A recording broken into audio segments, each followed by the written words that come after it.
പുതിയൊരു വീഡിയോയിലേക്ക് ഏവർക്കും സ്വാഗതം. അപ്പം നേരെ വീഡിയോയിലേക്ക്. എൻ്റെ ഫിഷ് ടാങ്കിലേക്ക് കുറച്ച് പുതിയ മീനുകളെ മേടിച്ചിട്ടുണ്ട്. അപ്പം പുതിയ മീനെന്ന് പറഞ്ഞാൽ ഗപ്പികളാണ്. കുറച്ച് പുതിയ ഗപ്പികൾ, ഹൈബ്രിഡൊന്നുമല്ല, സാധാരണ നോർമലായിട്ടുള്ള ഗപ്പികളാണ്.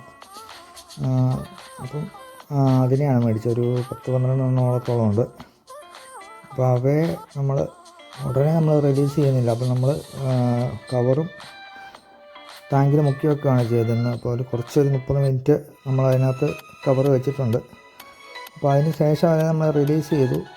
കവർ അങ്ങനെ വെക്കുന്നതെന്ന് വെച്ച് കഴിഞ്ഞാൽ കവറിലെ വാട്ടർ ടെമ്പറേച്ചറും ടാങ്കിലെ വാട്ടർ ടെമ്പറേച്ചറും തമ്മിൽ സെയിം ആകാൻ വേണ്ടിയാണ്. പെട്ടെന്ന് നമ്മളങ്ങനെ റിലീസ് ചെയ്ത് കവറിൽ നിന്ന് പെട്ടെന്ന് നമ്മൾ കൊണ്ടുവന്ന ഉടനെ ടാങ്കിലേക്ക് റിലീസ് ചെയ്യില്ല. അങ്ങനെ ചെയ്ത് കഴിഞ്ഞാൽ മീനുകൾക്ക് പ്രശ്നമാണ്.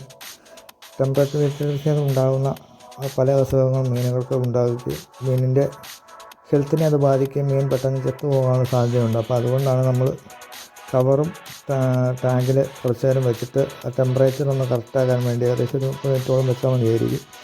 അപ്പോൾ നമ്മളത് ടെമ്പറേച്ചർ ഒന്ന് കറക്റ്റായി കഴിഞ്ഞിട്ടാണ് നമ്മൾ ഗപ്പികളെ റിലീസ് ചെയ്തത്. അതിലൂടെ മെയിനായിട്ടെന്ന് വെച്ചപ്പോൾ അങ്ങനെ ചെയ്യുന്നതോടെ ഫംഗസ് രോഗങ്ങൾ തടയാൻ നമുക്ക് സാധിക്കും.